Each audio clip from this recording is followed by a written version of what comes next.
Bonjour à toutes et bienvenue sur la plateforme HB. Vous êtes sur la plateforme HB qui est une plateforme spécialisée en structuration de projets et en gestion des finances personnelles. Et aujourd'hui, on va parler de la partie finance. Et dans la partie finance, on va toucher 5 règles d'or. On va voir vraiment 5 règles d'or, ok? On va voir comment avec ces 5 règles d'or, tu peux changer, tu peux driver ta vie financière. Tu peux amener ta vie financière à un autre palier, à un autre niveau, ok? Ces règles sont vraiment, pour moi, des indispensables. C'est des choses que tu dois apprendre à développer, à pratiquer, à cultiver en permanence et à grandir même dans ces règles, dans l'application de ces règles, ok? Tu dois apprendre à grandir dans l'application de ces règles. Tu dois apprendre à te construire avec l'application avec ces règles au quotidien. Ok, donc c'est vraiment des règles hyper importantes. Et parfois, on se concentre juste sur le côté money, right? Mais j'aime bien apporter l'équilibre. Souvent, on parle de tout ce qui est investissement, épargne, et c'est pas mauvais, right? Mais aujourd'hui, je vais faire un mix des deux. Donc, hello à toutes celles qui nous rejoignent. N'hésitez pas à nous faire un hello, un coucou. Donc, aujourd'hui, on va toucher un peu quelques-unes de ces règles qui, même si ce n'est pas, ça n'a pas l'air d'être rattaché aux finances, d'accord? Mais c'est vraiment des règles puissantes que tu dois apprendre à pratiquer. C'est vraiment des règles puissantes que tu dois apprendre à pratiquer. Peut-être je ferai 5 règles d'or. Hello, Tata Noël, comment vas-tu? Peut-être je ferai 5 autres règles d'or qui concernent vraiment le côté finance en pur. Laissez-moi savoir si c'est une thématique qui vous intéresse. Mais aujourd'hui, je veux un peu toucher, right? J'ai envie de toucher un peu le côté non financier de la chose.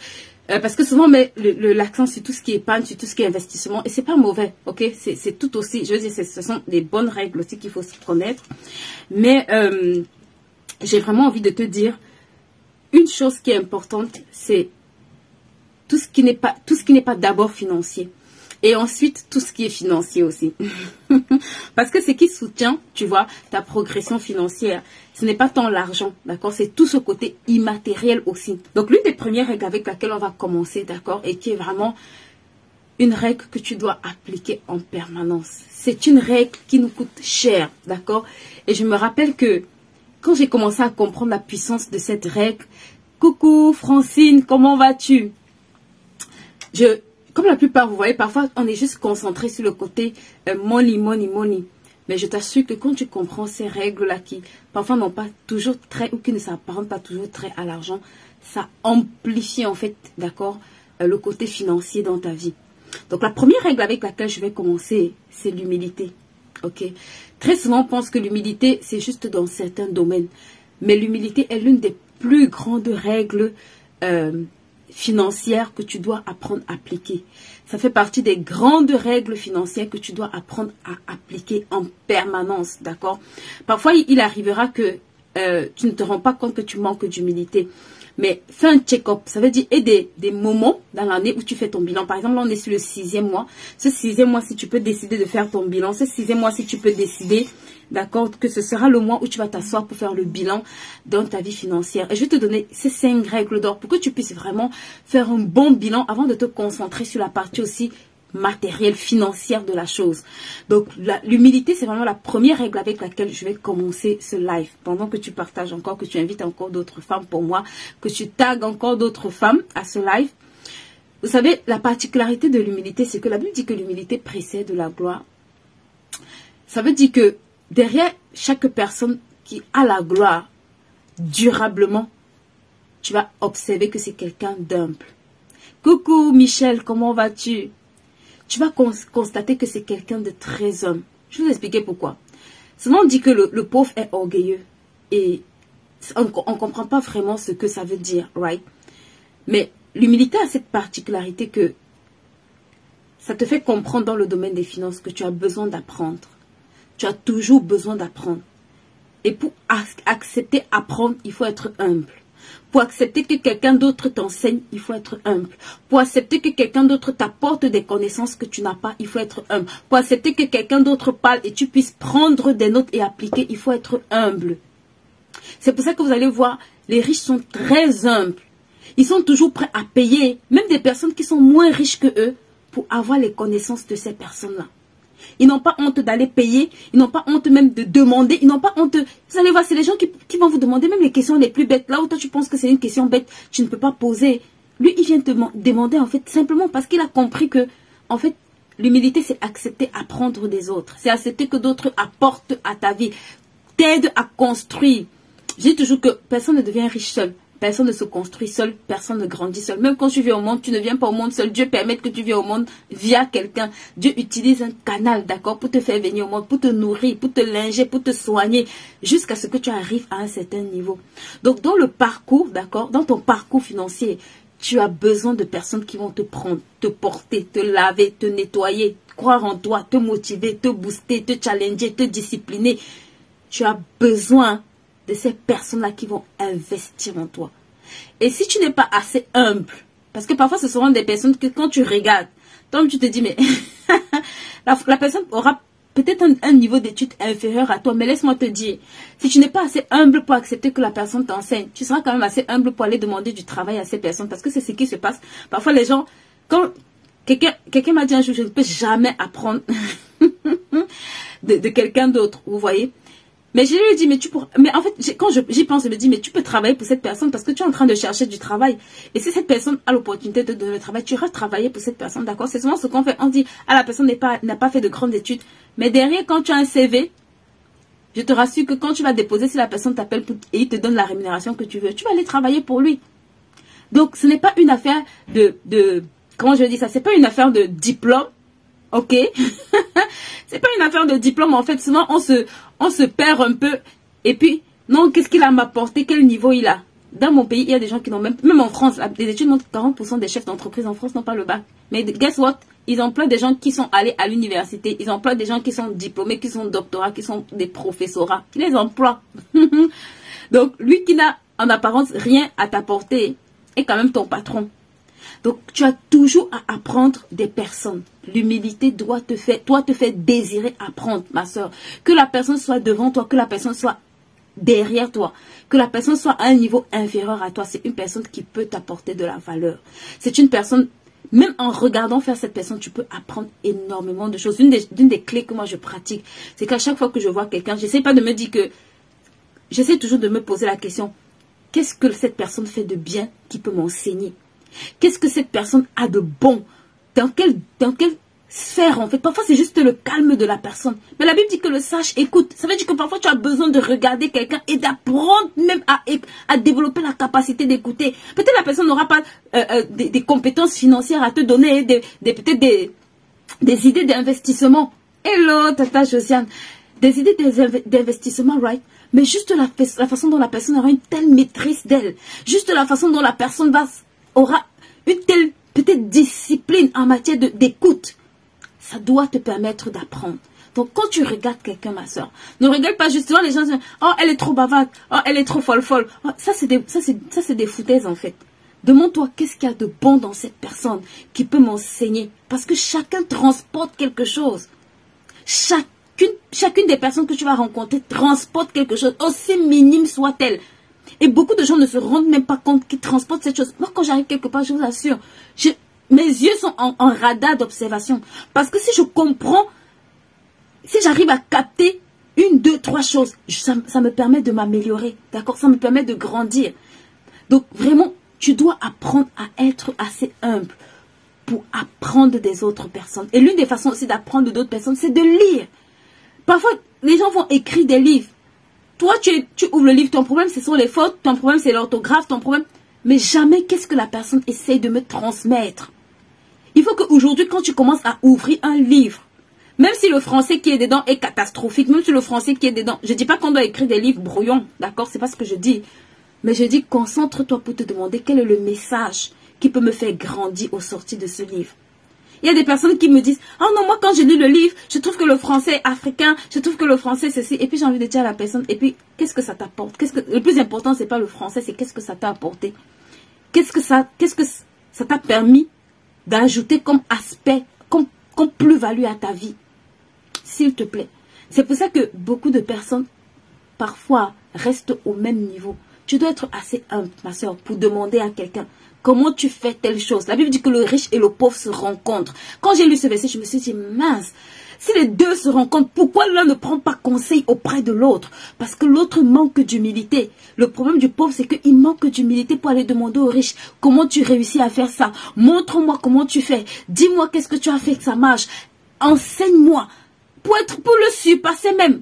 Parce que si je sais ce que la personne fait, tu as la capacité de faire mieux que la personne. D'accord? Et d'autres personnes aussi qui ne veulent pas enseigner à d'autres. Si tu n'enseignes pas à d'autres, tu es en train de toi-même te tuer. Tu es en train de tuer ta capacité à progresser. D'accord? Parce que quand tu enseignes aux autres, ça te permet de grandir, de t'améliorer. Donc, l'humilité, c'est vraiment une clé que vous devez cultiver. Et je vous donne un peu quelques clés pratiques.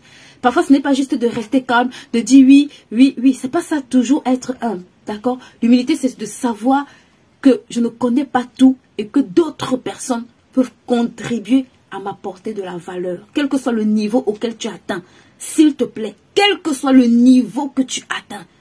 Regardez, même les présidents, j'aime bien dire ça, je le dis régulièrement, même les présidents ont des conseillers. Ça veut dire qu'ils sont assez humbles pour s'asseoir et accepter que d'autres personnes qui n'ont pas le même grade que eux puissent leur donner un conseil. Tu imagines ça? Toutes les grandes personnalités que tu vas voir, ils ont des conseillers. Et c'est biblique. La Bible dit que c'est à cause de la multitude de conseils qu'un projet réussit. Auprès de qui tu prends conseil, ma soeur? Qui te conseille? Qui peut te dire fais ça, ne fais pas ça? Auprès de qui tu es assez humble pour que la personne puisse t'enseigner? Travaille l'humilité. C'est vraiment une clé, une règle d'or de l'argent. L'humilité va trouver... Regarde, la Bible dit l'humilité précède la gloire. Ça veut dire que quand tu vois une gloire apparaître sur la vie de quelqu'un, demande-toi quel est le domaine dans lequel il a activé cette clé d'humilité-là.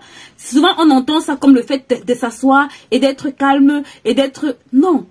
Le fait d'aller apprendre, le fait d'aller t'asseoir et de passer des nuits à apprendre de quelqu'un, c'est de l'humilité. Le fait de venir à ce live, écouter ce que je veux dire, j'ai à te dire, c'est de l'humilité. Le fait de te laisser construire, c'est de l'humilité. Le fait de reconnaître que je ne connais pas tout, c'est l'humilité. C'est pour ça que tu vas voir la plupart des personnes qui progressent, elles sont tout le temps en train d'apprendre. Elles apprennent des autres, elles se forment auprès des autres, elles assistent à des conférences, elles lisent des livres, par tous les moyens. Ça veut dire que c'est des personnes qui reconnaissent. Tu n'apprends pas quand tu n'as pas... En fait, tu n'apprends pas si tu ne reconnais pas que tu ne connais pas. Right? Donc, tu dois vraiment cultiver l'humilité. Ce n'est pas optionnel. L'humilité, la gloire que tu vas avoir, c'est précédé par l'humilité. Et quand tu es encore enfant de Dieu, l'humilité sur laquelle tu vas apprendre, avec laquelle tu dois apprendre à fonctionner encore, s'il te plaît, note ça, c'est l'obéissance. L'humilité qui va t'aider, c'est quand tu obéis en fait au Saint-Esprit, tu vois, ça t'aide beaucoup. Je vous dis la vérité, ça là c'est la plus grosse dose d'humilité. Ça nous coûte très cher, cette humilité-là, je te dis la vérité. Mais c'est aussi ça, être humble, c'est d'accepter que Seigneur, je ne connais pas, tu peux me guider, tu peux me montrer ce que je dois faire. J'ai beaucoup de choses à faire, mais je veux que tu me montres quoi faire. C'est pour ça que David dit, montre-moi en fait, oriente-moi, conduis-moi. Moi, j'ai beaucoup de choses, mais Seigneur, je préfère revenir et te laisser me montrer comment je vais fonctionner. C'est ça l'humilité, de reconnaître que tu as besoin d'être guidé. C'est pour ça que David comprenait très bien ce verset. Il dit l'Éternel est mon berger. Parce que David lui-même en tant que berger savait que quand tu as un troupeau, quand dans ton troupeau là, tu as une brebis qui est têtue là, c'est compliqué. Donc l'humilité te fait accepter la direction de Dieu. Ça te fait accepter les choix de Dieu, les plans de Dieu.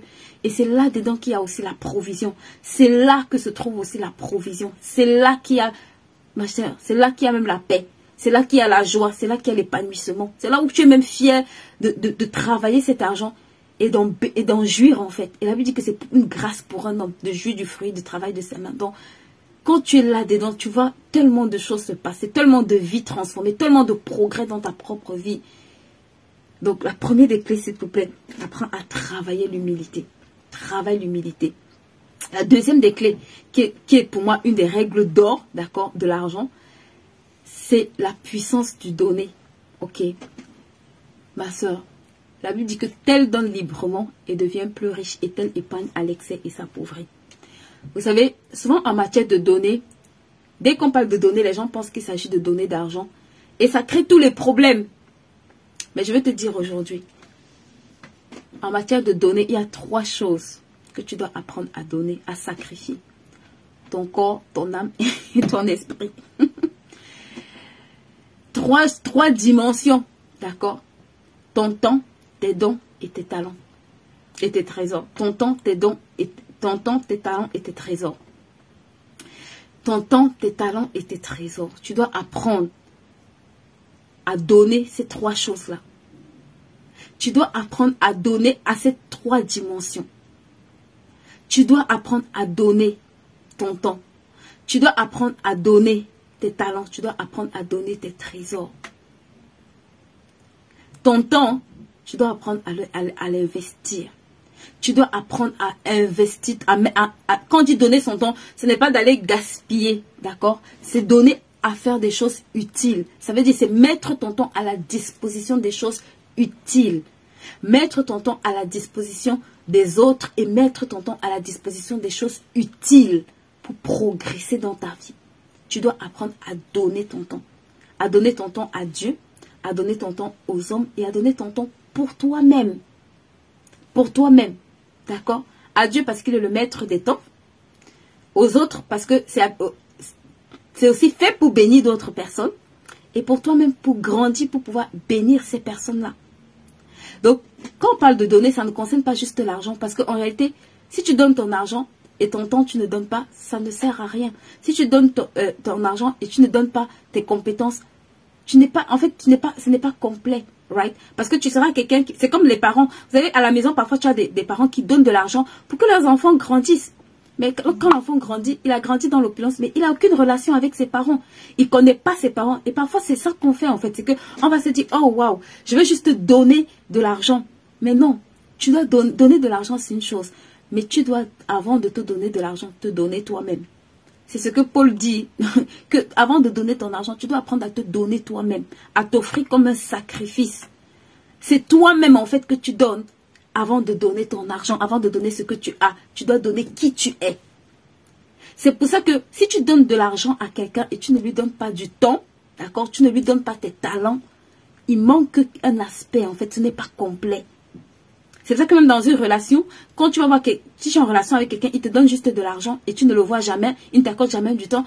En fait, c'est une relation qui va, à un moment donné, être vouée à l'échec parce que tu vas te dire, mais en fait, à quoi me sert cet argent, right? Donc, l'argent, l'une des règles d'or de l'argent qui est extrêmement banalisée, c'est que les gens vont donner l'argent, mais ils ne vont jamais comprendre que, en fait, il y a la partie temps et il y a la partie compétence. S'il te plaît, si tu comprends ce que je dis dans ce live, tu vas sortir avec une clé qui va booster tes 6 prochains mois de l'année. Je ne sais pas dans quel domaine. Regarde, c'est pour ça que même quand tu vois quelqu'un, il se met en ligne, il veut vendre un produit. Si tu n'es pas prêt à mettre du temps, si tu n'es pas prêt à mettre tes compétences avant de mettre l'argent, tu peux encore vendre ce produit pendant 50 ans. Tu dois apprendre à donner ton temps. Tu dois apprendre à donner ton talent et tu dois apprendre à donner ton argent. Tel donne librement. Tu dois apprendre à le donner librement, d'accord? Même quand on parle d'argent, tu dois apprendre à donner. Je n'ai pas dit de gaspiller, mais j'ai dit de donner. Ça veut dire que dans ton emploi du temps, tu dois toujours t'arranger. Ça, c'est un secret que je veux te donner, s'il te plaît. Tu dois toujours t'arranger qu'il y a un jour où tu dois donner ton temps à des personnes. Tu dois toujours t'arranger qu'il y a un jour où tu dois donner tes compétences à d'autres personnes. C'est le moyen par excellence de grandir. Et quand tu grandis, quand tu augmentes en valeur, tu augmentes aussi ta capacité à générer plus d'argent. Tu augmentes aussi ta capacité à donner, à valoir plus. Et c'est en allant donner plus que tu comprends, en fait, que tu deviens meilleur. C'est pour ça que tu peux lire tous les livres de la terre, tu peux emmagasiner toutes les connaissances. Mais tant que tu ne vas pas donner, tant que tu ne vas pas t'asseoir pour enseigner à d'autres, tant que tu ne vas pas t'asseoir pour déverser, pour bénir dans la vie de d'autres personnes, ta vie ne progresse pas. Ta vie n'avance pas. Est-ce que je parle à une femme? Je ne vois pas vos réactions. Est-ce que je parle à des femmes? Ce que je suis en train de dire là, je vous en supplie. Le jour où vous allez comprendre ça, il y a beaucoup de choses qui vont changer. Il y a beaucoup de choses qui vont évoluer. D'accord? Il y a beaucoup de choses qui vont être transformées dans votre sphère financière. Beaucoup vous apprendront les techniques sur l'argent. Je n'ai rien contre ça, c'est de très bonnes techniques. Mais s'il te plaît, si ce que je te dis là te manque, tu vas courir derrière l'argent. Tu as besoin d'attirer l'argent, pas de courir derrière l'argent. Je suis en train de te montrer comment attirer l'argent. Et non comment courir derrière l'argent. Tu dois arriver au niveau où tu attires l'argent. Donne ton temps, donne tes talents et donne ton argent. Les trois doivent être complémentaires. D'accord? Pour ceux qui ne savent pas comment donner leur temps, il y a la formation qui commence la semaine prochaine, mercredi prochain, sur la gestion du temps. J'ai tellement de femmes qui me contactent avec des problèmes de gestion de temps. Si vous ne savez pas gérer votre temps, je vous en supplie. Ça, c'est la règle numéro 3. Si tu ne sais pas gérer ton temps, ma soeur, tu es en train de gaspiller le plus grand actif que tu possèdes. L'argent ne vaut rien à côté du temps. Hein. Je te dis la vérité. Si tu comprends la puissance du temps, si tu comprends le facteur temps et que tu sais le maximiser, ce n'est qu'une question de temps pour que tu commences à attirer l'argent comme un aimant.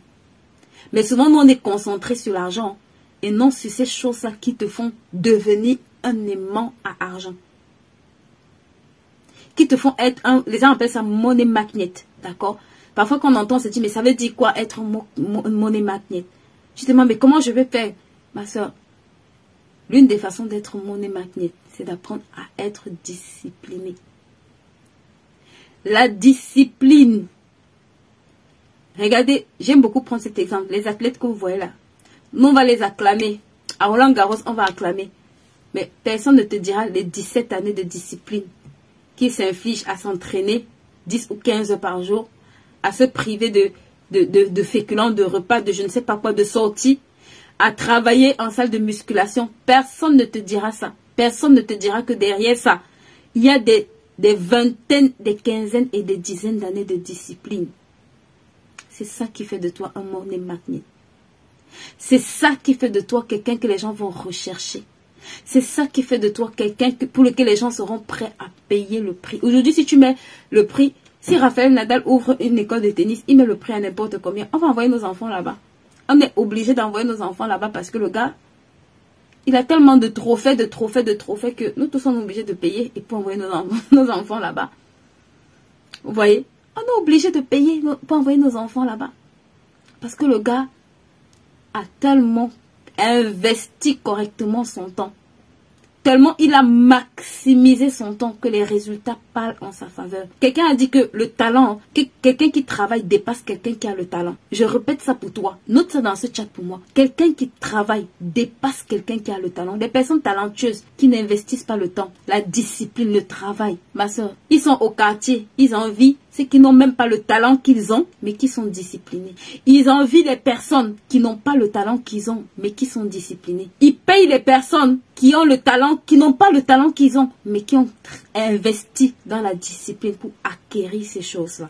Le temps est une mine d'or. Le temps, c'est ta... J'ai envie de dire, c'est... La Bible dit, c'est ton... je sais même pas comment je peux qualifier ça, en fait. Tu sais, une des choses, une des réalités que tu dois savoir, c'est que sur la terre, toi et moi, on a un temps limité. Ça, c'est tellement vrai que quand tu remets à demain, on a un temps limité. Tu n'auras pas tout le temps. Tu n'auras pas toute la vie, malheureusement. Donc, tu as un temps limité pour faire un certain nombre de choses. Et ces derniers temps, j'ai beaucoup commencé à parler des temps et des saisons. Parce que je me suis rendu compte que quand tu gères mal ton temps, écoute-moi, une des choses qui m'est vraiment venue fortement à l'esprit, c'est que toute saison qui n'est pas achevée empêche à une autre saison de commencer dans ta vie. Note ça pour moi, s'il te plaît.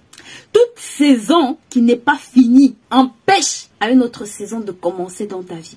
Donc, il y a des choses que quand tu veux voir, demande-toi quelle est la saison dans ma vie qui doit s'achever pour que cette saison-là commence. Tu sais même dans le domaine des finances, c'est vrai. Parfois, les gens disent, je veux gagner de l'argent, mais ta saison de préparation n'est pas finie. Tu as ton temps de préparation, le temps où tu devais t'asseoir et acquérir et grandir. Tu sais, quand tu ne finis pas les études de médecine, là, quand tu as un programme, là, tant que tu ne finis pas là, tu ne seras pas diplômé. Même si tu vas faire n'importe quoi, on ne va jamais te donner ce diplôme. Pourquoi? Parce que le temps de formation, tu ne l'as pas achevé. Mais quand tu achèves ton temps de formation, On te donne un diplôme, c'est tout. On commence à t'appeler docteur, ingénieur, professeur. On commence à te donner les titres de noblesse qui vont avec le temps de préparation que tu as fait. Donc, ta vie financière, quand tu ne vois pas certains résultats, ma soeur, demande-toi dans quelle saison je suis. Si tu ne comprends pas ce que je te dis, mon prochain livre sort ce mois-ci. Ça s'appelle Reconnaître les temps et les saisons pour prospérer. Parce que j'ai compris qu'on jouait beaucoup. En tout cas, moi, personnellement, j'étais tellement ignorante des temps et des saisons. Je n'avais pas compris que chaque saison dans la vie que tu n'achèves pas handicape ta saison future. Tu sais, quand on est étudiant, là, on n'aime pas l'anglais. Quand on est à l'école, on dit, oh, l'anglais, c'est Dieu qui donne. Mais quand tu arrives en entreprise et qu'il te faut pratiquer l'anglais, quand tu arrives dans le monde des affaires et tu te rends compte que les meilleurs livres, c'est en anglais. Tu te rends compte que tu as besoin, tout le secteur dans lequel tu fais, c'est en anglais. Tu te dis, oh my God, j'aurais dû. Ça veut dire que tu te rends compte que tu as manqué une saison. Sauf que maintenant, tu es maman, tu es femme d'affaires, tu as un travail, mais tu dois encore rajouter cette compétence de la saison précédente pour pouvoir aller au prochain palier. Donc, dans chaque saison de notre vie, il y a un travail à faire. Si tu ne comprends pas ça, demande à Joseph. Demande à Joseph comment le temps de préparation chez Potiphar et en prison l'ont permis d'arriver au palais et de s'asseoir et de trôner en Égypte sur Pharaon. C'était un gars préparé. La Bible dit qu'il était compétent. Pharaon dit, trouverons-nous un homme aussi compétent? Ça veut dire que le gars avait compris que peut-être je suis en prison, peut-être je suis dans les difficultés, peut-être je suis dans la galère, mais c'est mon temps de préparation. C'est mon temps pour apprendre à interpréter les rêves. C'est mon temps pour apprendre à être le meilleur gestionnaire. Dieu ne va pas te révéler quelque chose. Ma soeur, quand Dieu lui a révélé, Pharaon dit, si Dieu t'a révélé, c'est que c'est à toi de le faire. Parce que si t'a révélé, ça veut dire que tu as aussi le comment. Mais toi, est-ce que Dieu peut te révéler des choses? Est-ce que tu as assez travaillé pour que quand il te révèle des choses, le comment là, tu puisses exercer ça, mettre en pratique? Il y a un temps, tu vois. Il y a eu un temps de préparation. Il y a eu un temps. Va observer la vie de même David. David n'est pas arrivé dans le palais de Saül par hasard. Quelqu'un a vu David jouer la harpe. Ça veut dire qu'il y avait un temps de préparation. Pour le niveau auquel tu aspires, ma soeur. Si tu ne comprends pas l'importance de gérer correctement ton temps, si tu ne comprends pas l'importance d'investir correctement dans des périodes de ta vie, je t'en supplie. Aïe. Surtout pour les personnes qui avaient la grâce d'avoir des mentors dans vos vies, je vous en supplie. Parfois, quand on a un mentor, je me pose des questions. Je me pose des questions à moi-même. Oui, parce que crois que moi, à une période, j'étais un peu folle comme ça. Et parfois, Dieu me reprend même encore. Mais, vous savez, j'ai remarqué que les personnes qui ont des mentors et qui ne comprennent pas que c'est une affaire de saison. Tu sais, il arrivait un moment où José devait fonctionner sans Moïse. Il arrivait un moment où Élie devait fonctionner sans Élisée. Il arrivait un moment où Ruth devait fonctionner sans Naomi. Donc, c'est une période de ta vie. Quand Dieu envoie quelqu'un, surtout quelqu'un de sérieux, écoute-moi. Quand Dieu positionne quelqu'un de sérieux qui veut investir en toi, qui a à cœur d'investir en toi pour que tu progresses, et que tu es en train de jouer. Je ne sais pas ce que je peux te dire, à part prions encore. Parce que ça là, je me suis rendu compte, je vous assure que c'est quelque chose qui nous coûte très cher, très cher. La personne que tu dois être là, quand Dieu envoie quelqu'un, ça ne va pas durer toute la vie. Parfois ça ne va pas durer toute la vie, parfois ce sera juste pour une saison. Mais quand tu vas, écoute-moi, quand tu quittes de cette saison là, et que tu n'as pas capitalisé le temps pour lequel Dieu t'a mis là, tu vas encore attendre qu'il dépêche quelqu'un d'autre pour venir refaire ce travail-là. Dans combien d'années? Entre-temps, tu tournes en rond. Il y a des gens, aujourd'hui, il est sous tel mentorat, après il est sous tel mentorat, après il est sous tel autre. C'est que tous les mentors de la planète, là, il a déjà fini de faire tout le tour. Mais il n'y a jamais personne qui a son goût. Il n'y a que lui. Donc, le problème, c'est toujours les autres. Lui, tout va bien. Faut que tu quittes il faut que tu sortes de là. Parce que tu es dans un système d'appauvrissement. Quand quelqu'un, écoute-moi, le temps est tellement précieux que quand quelqu'un investit son temps dans ta vie, ça a une très grande signification. Quand tu ne valorises pas ce temps, même Dieu ne sait plus comment te bénir. Comme je disais au départ, même tu es venu à travers le ventre de quelqu'un. Donc, même le degré que tu vas atteindre là, tu as besoin que quelqu'un parfois te tienne. C'est même pas parfois. Tu as besoin que quelqu'un prenne et te dise. Même Paul a été enseigné par Aquilas et Priscille. Le grand Paul là. Même Jésus est parti à l'école de Marie de Joseph. avant de devenir le grand Jésus là, tu vois. Donc, dans le temps que tu as, s'il te plaît, ne joue pas avec ça. Ne joue pas avec ça. Investis correctement ton temps. Si tu ne sais pas, la formation sur le temps qu'on va faire là. Là, j'ai fait le bootcamp, mais c'était tellement petit, tellement... On est sorti avec tellement de frustration qu'on s'est dit, bon là, on va juste faire la formation sur 1 mois pour vraiment déverser. Mais je vous assure qu'il y a des choses que quand tu comprends, en matière de gestion du temps, quand tu comprends, je t'assure que ça te règle. Parfois, j'entends les gens dire, je procrastine. Ma soeur, quand tu comprends qu'en procrastinant, tu es en train d'enterrer tes générations futures, tu vas te lever. Tu vas te lever correctement. La Bible dit que le paresseux n'a jamais d'argent. Le paresseux n'a jamais d'argent. Tu sais ce que ça veut dire? Que quand tu ouvres ton compte bancaire, tu dois te demander, est-ce que je suis paresseux ou est-ce que je suis travailleur? Tu dois te poser cette question-là. Parce que ça doit... Si la Bible dit que les paresseux n'ont jamais d'argent, si toi tu n'as jamais... On ne dit pas que tu as des problèmes de temps en temps. On dit que tu n'as jamais... Ça veut dire que tu es la personne que tous les jours, il y a quelque chose qui ne va pas. Demande-toi, est-ce que je suis travailleur ou est-ce que je suis paresseux? Dans quelle catégorie je me situe? Et la première des choses, avant de chercher dans quoi investir, s'il te plaît, commence par chercher comment investir ton temps. Comment investir ton temps et devenir une meilleure personne. Et tu vas attirer de meilleures opportunités à toi et plus d'argent. Donc ça, c'était la règle numéro 3, ok? Donc la règle numéro 4 que je vais toucher, j'ai déjà parlé un peu de ça ici, mais je vais revenir encore sur ça. Je vais revenir encore sur ça parce que ça c'est un incontournable. On ne peut pas parler d'argent sans parler de cette règle. C'est impossible. Impossible de chez impossible. C'est la sagesse. Si quelqu'un te parle de l'argent sans te parler de sagesse, regarde, faut lui dire au revoir. Attends-moi après demain et demain. Parce que la sagesse surpasse l'argent. Le temps surpasse l'argent. La sagesse surpasse l'argent. Quand tu vois quelqu'un de sage là, je t'en supplie. Accroche-toi sur lui. Je répète ce que je dis. Quand tu vois quelqu'un de sage, quelqu'un de rempli de sagesse, il faut savoir que ça là, c'est une porte financière que Dieu a ouverte dans ta vie. Je ne sais pas si une femme comprend ce que je suis en train de dire. Là, si vous ne réagissez pas là, ce que j'ai dit sur le point, si je vais garder ça pour moi. Bon, ok, regardez pour moi. Je suis en train de vous dire que la sagesse. Dans je pense, Job, il dit rien sur la terre en fait ne peut l'égaler. Aucun métaux ou métal, un truc comme ça sur la terre ne peut l'égaler. Rien ne peut l'égaler. Ça veut dire que tu mets l'or. Il dit l'or le plus précieux. La sagesse surpasse l'or, ma soeur. La sagesse surpasse ton compte bancaire.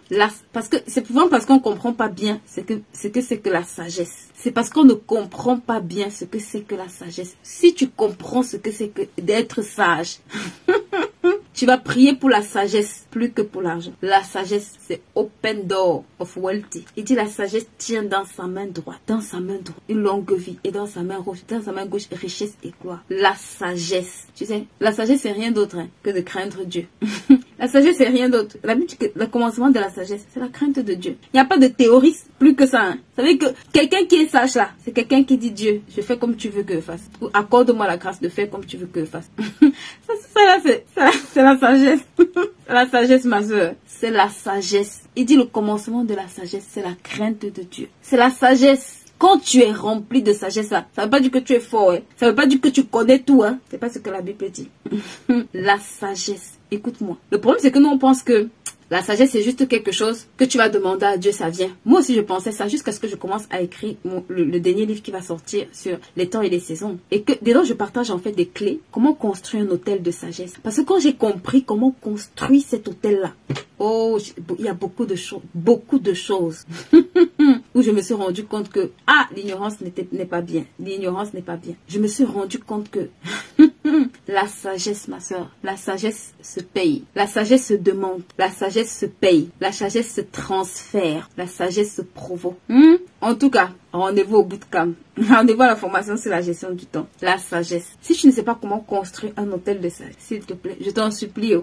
En tout cas, la sagesse. Ça là, je ne sais pas s'il y a un secret que tu peux comprendre et appliquer comme la sagesse. La sagesse ouvre les portes du miraculeux. Quand tu as la sagesse de Dieu, je t'assure que les hommes viennent prendre conseil auprès de toi. Les gens venaient d'Orient, de partout pour prendre conseil auprès de Salomon. La Bible dit que la sagesse de Salomon a rendu l'or et l'argent comme la poussière. Comme la poussière, comme la poussière, comme la poussière. Donc quand je me demande, mais va un peu lire l'histoire de Salomon. Tu vas comprendre. Salomon dit, j'ai appliqué mon cœur à chercher la sagesse. Si c'était juste dire, oh Dieu m'a donné la sagesse, il va s'asseoir à la maison. Tu crois qu'on devait le citer comme étant l'homme le plus sage? Il dit, j'ai appliqué mon cœur à connaître la sagesse. Ça veut dire qu'il y a un investissement que ça va te coûter pour être sage. Oui, oui, je ferme la parenthèse. Et j'arrive sur notre dernier point pour qu'on finisse notre live, right?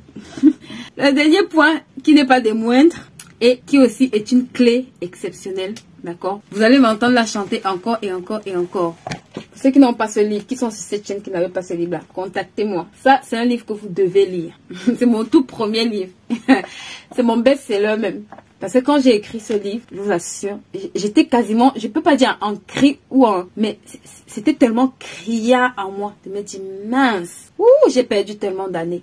Quand j'ai commencé à écrire ce livre, je me suis dit Seigneur, c'est là que j'ai compris que, en fait, c'est nous le problème et jamais Dieu. Parce que je me rendais compte que, ma soeur, l'argent que tu cherches.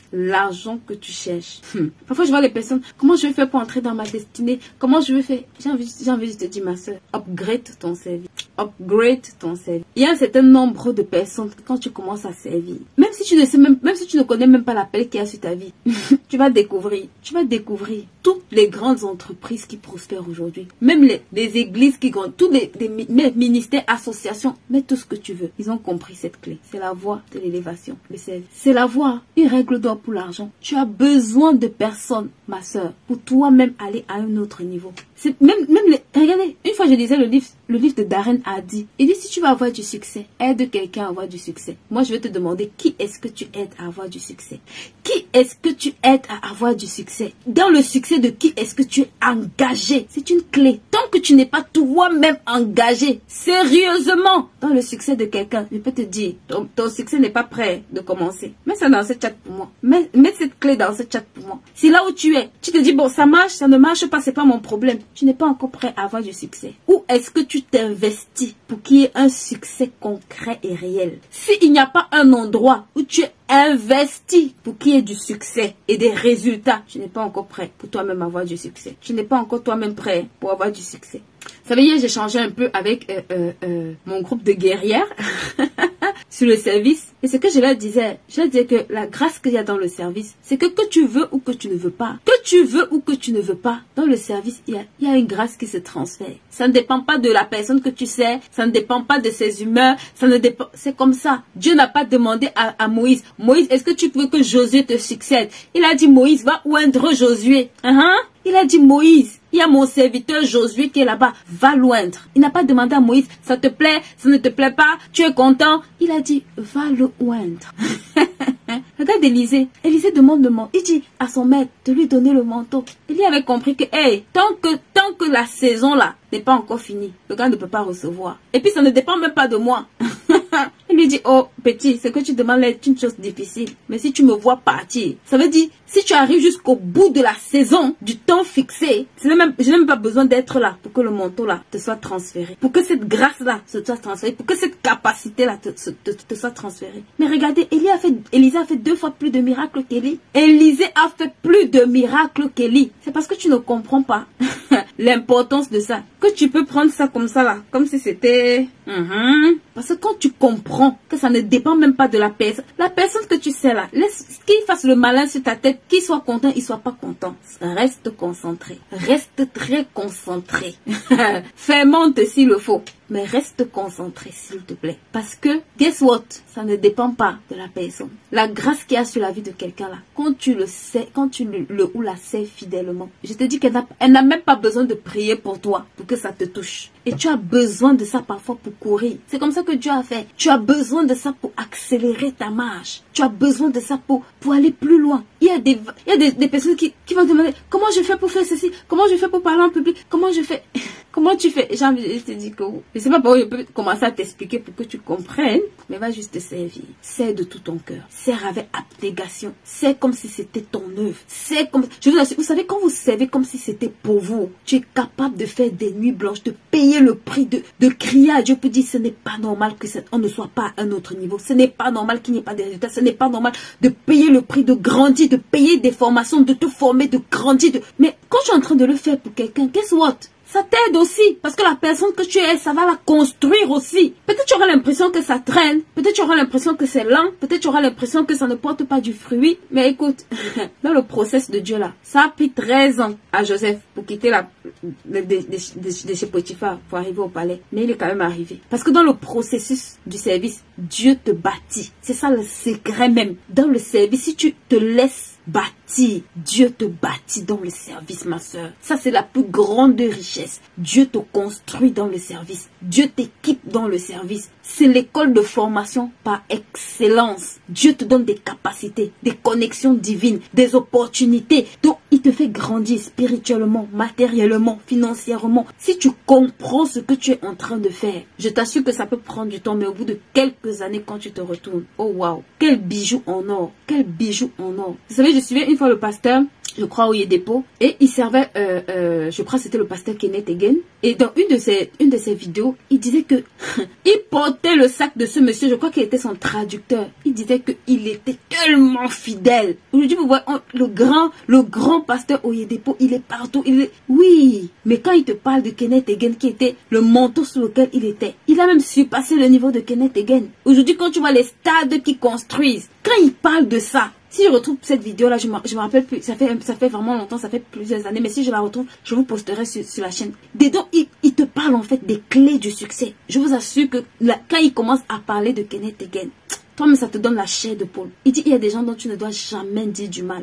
Il y a des gens que quand tu portes le sac là, quand il explique comment il servait ce monsieur, tu dis, Seigneur, aide-moi. À côté de quelle porte je suis en train de jouer. Mais quand tu vois les résultats dans sa vie, quand tu vois tu dis, waouh. Et je crois qu'un jour, le monsieur a prié pour lui, en fait.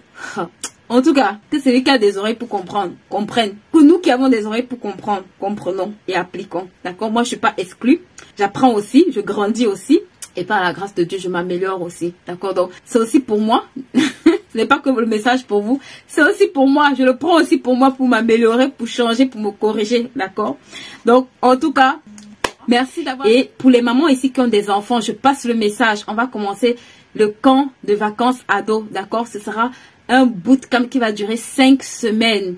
Avec les enfants, les mamans qui ont des enfants qui leur font faire des choses improductives pendant les vacances, qui les laissent aller s'amuser et ne rien avoir dans la tête. Envoyez-nous vos enfants.